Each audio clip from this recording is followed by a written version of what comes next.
पिछले श्लोक तक भगवान कृष्ण आत्मा के स्वरूप के विषय में बताते हुए कह रहे हैं कि यह अच्छेद्य है, अदाक्ष्य है, अक्लेद्य है, अशोष्य है, नित्य है, सर्वगत है, स्थाणु है, ठीक है, सनातन है।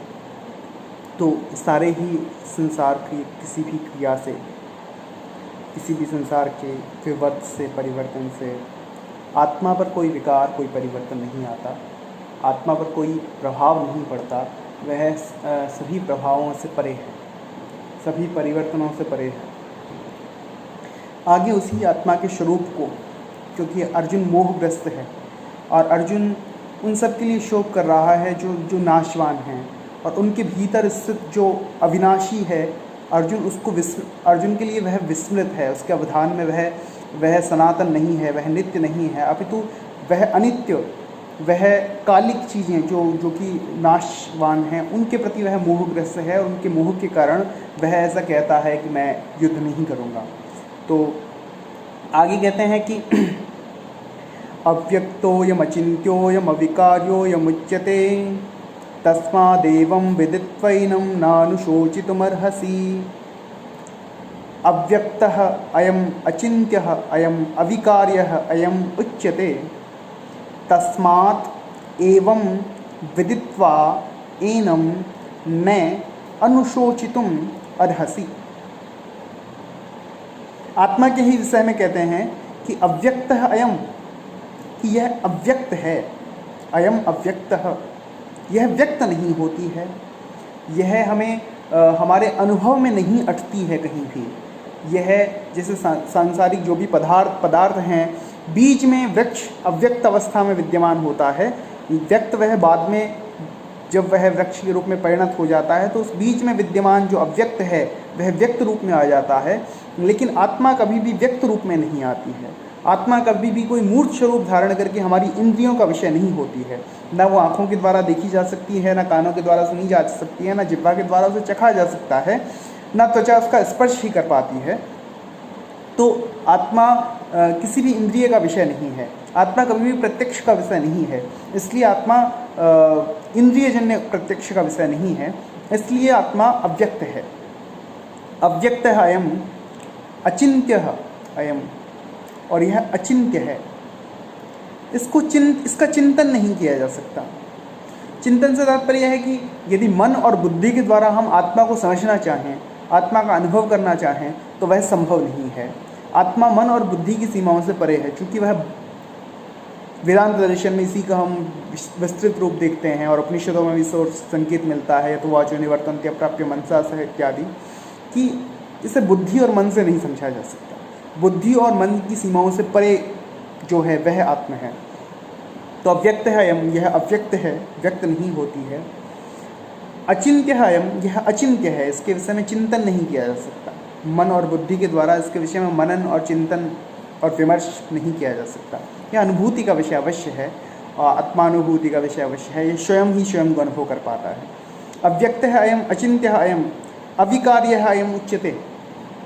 अयम अविकार्य है, यह अविकार्य है, विकार्य और अविकार्य, जिसमें कोई विकार ना होता हो, जिसमें कोई परिवर्तन ना आता हो, जो सदैव एक रस बना रहे, उसे कहते हैं अविकारी।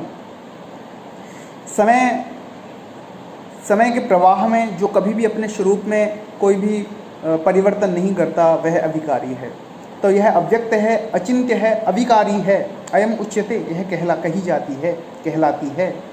तस्मात्, इसलिए, एवं विदित्वा एनम, एनम इसको, इस आत्मा को, एवं विदित्वा इस प्रकार की जानकर, विदित्वा जानकर, न अनुशोचितुम अर्हसि, अनुशोचितुम न अर्हसि, तुम शोक करने के न अर्हसि, योग्य नहीं हो।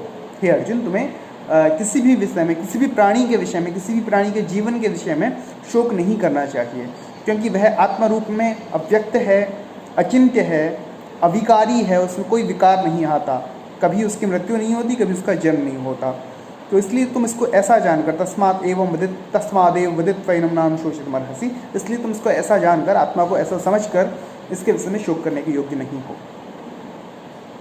अगले मंत्र में कहते हैं, अगले श्लोक में कहते हैं, अथ चैनं नित्यजातं नित्यं वा मन्यसे मृतं तथापि त्वं महाबाहो नैवं शोचितुमर्हसि।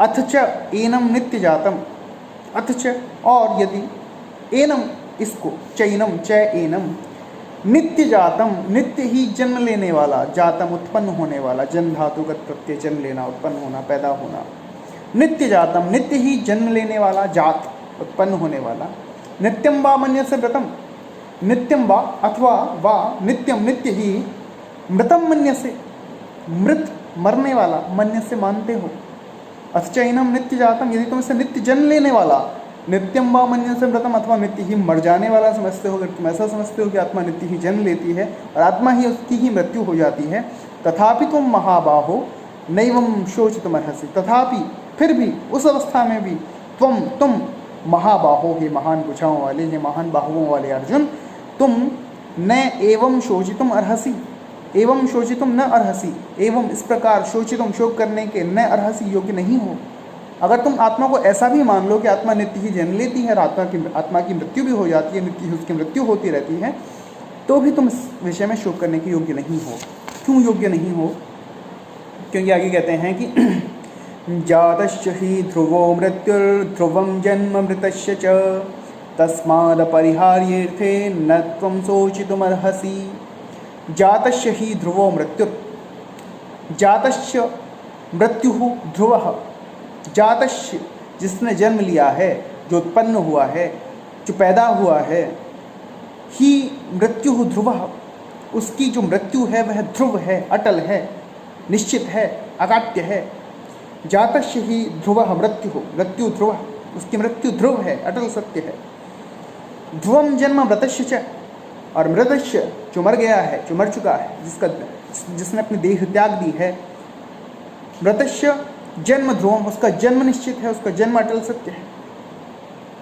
तस्मात् इसलिए अपरिहार्य अर्थे, इस अपरिहार्य अर्थ में, इस अपरिहार्य विषय में जिसका कोई परिहार नहीं किया जा सकता, जिसको होने से रोका नहीं जा सकता, जिसको बदला नहीं जा सकता, जिसका कोई उपाय नहीं है, इस उपाय रहित विषय में, इस परिहार रहित विषय में न त्वं शोचितुमर्हसि, तुम किसी भी तरह से शोक करने के योग्य नहीं हो, तुम्हें कोई शोक नहीं करना चाहिए। अव्यक्तादीनि भूतानि व्यक्तमध्यानि भारत अव्यक्तनिधनान्येव तत्र का परिवेदना। अव्यक्त आदीनि भूतानि, भूतानि आदीनि अव्यक्त, जो भूत हैं, भूत यानी पैदा होने वाले प्राणी, भू धातु से बनना, भू यानी होना, होने वाले, जन्म लेने वाले, उत्पन्न होने वाले। भूत का तात्पर्य घोष से नहीं, भूत का तात्पर्य प्राणी से है। भगवत गीता में जहाँ भी भूत शब्द है उसका तात्पर्य जीवों से है। तो जो भी प्राणी हैं, जो भी जीव हैं, भूतानी आदिनी, ये आदि अवस्था में, प्रारंभिक अवस्था में, शुरुआत में अव्यक्त रहते हैं, प्रकट रूप में नहीं रहते, छिपे हुए रूप में रहते हैं, सामने। अव्यक्त आदीनि भूतानि व्यक्त मध्यानि भारत, और हमारे सामने मध्य में, बीच में ही ये है व्यक्त मध्यानि भारत, हे भारत, हे भरत पुत्र, हे भरत के वंशज, ये मध्य में ही, बीच में ही व्यक्त अवस्था में आते हैं। जन्म से पहले प्राणी कहाँ था उसका नहीं पता, उसकी दशा, उसकी अवस्था, उसकी स्थिति के विषय में कुछ नहीं पता, वह अव्यक्त दशा में है। मृत्यु के बाद वह कहाँ चला जाता है, उसकी आत्मा कहाँ चली जाती है, उसकी क्या अवस्था, क्या दशा, क्या स्थिति होती है, उसके विषय में भी हमें नहीं पता। वह भी अव्यक्त है, वो भी व्यक्त रूप में नहीं है, वो हमारे प्रकट रूप में नहीं है। वह सुखी है या दुखी है या किस दशा में है, क्या अवस्था है, नहीं पता। तो अव्यक्त आदीनि भूतानि, कि प्राणी हैं वो आदीनि अव्यक्त, आदि में अव्यक्त हैं, जन्म से पहले अव्यक्त हैं। व्यक्त मध्यानि भारत, मध्य में, बीच में ये व्यक्त हो जाते हैं, हे भरत पुत्र, हे भरत वंशज। अव्यक्त निधनान्येव, और निधनानि, जब इनका निधन होता है, जब इनकी मृत्यु होती है, तो पुनः किस दशा में चले जाते हैं, अव्यक्त हो जाते हैं। तत्र का परिवेदना, तो उस विषय में क्या परिवेदना, उस विषय में क्या दुख करना, यह तो अटल सत्य है, यह सृष्टि का एक अनिवार्य नियम है। तो जो होना ही है, जिसका कोई परिहार नहीं है, जिसका कोई उपाय नहीं है, तो उस शाश्वत नियम के विषय में क्या शोक करना। आगे कहते हैं कि इसकी आश्चर्य में डाल देने वाला जो यह चक्र है, उसके विषय में कहते हैं आश्चर्यवत् पश्यति कश्चिदेन माश्चर्यवद् वदति तथैव चान्यः आश्चर्यवच्चैनमन्यः शृणोति श्रुत्वाप्येनं वेद न चैव कश्चित्। आश्चर्यवत् पश्यति कश्चिदेनम, कश्चित एनम आश्चर्यवत् पश्यति, कश्चित कोई व्यक्ति, एनम इसको, इस आत्मा को आश्चर्यवत् पश्यति आश्चर्य की तरह देखता है। ये क्या आश्चर्य है? आश्चर्यवत् पश्यति कश्चिदेनम आश्चर्यवत् वदति तथा तथैव चान्यः, तथैव च और उसी ही प्रकार उसी ही तरह से अन्य है कोई दूसरा व्यक्ति आश्चर्यवत् वदति आश्चर्य की तरह इसको बताता है, इसको कहता है, इसको बोलता है। आश्चर्यवत् च एनम अन्यः शृणोति और अन्य है कोई अन्य व्यक्ति एनम इसको, इस आत्मा को आश्चर्यवत् शृणोति आश्चर्य की तरह अचंभे की तरह सुनता है। आश्चर्यवत् चैनम अन्यः शृणोति श्रुत्वा अपि एनम वेद न चैव कश्चित्। श्रुत्वा अपि और सुनकर भी, एनम इसको, इसके विषय में, इस आत्मा के विषय में सुनकर भी वेद जानता है, न वेद नहीं जानता है कश्चित् कोई। तो कोई व्यक्ति इसे आश्चर्य की तरह देखता है, कोई व्यक्ति इसे आश्चर्य की तरह कहता है, बताता है, कोई व्यक्ति इसे आश्चर्य मानकर सुनता है और कोई व्यक्ति सुनकर भी इसको नहीं जान पाता है। यह इतना गूढ़, इतना अद्भुत, इतना रहस्यमय तत्व है।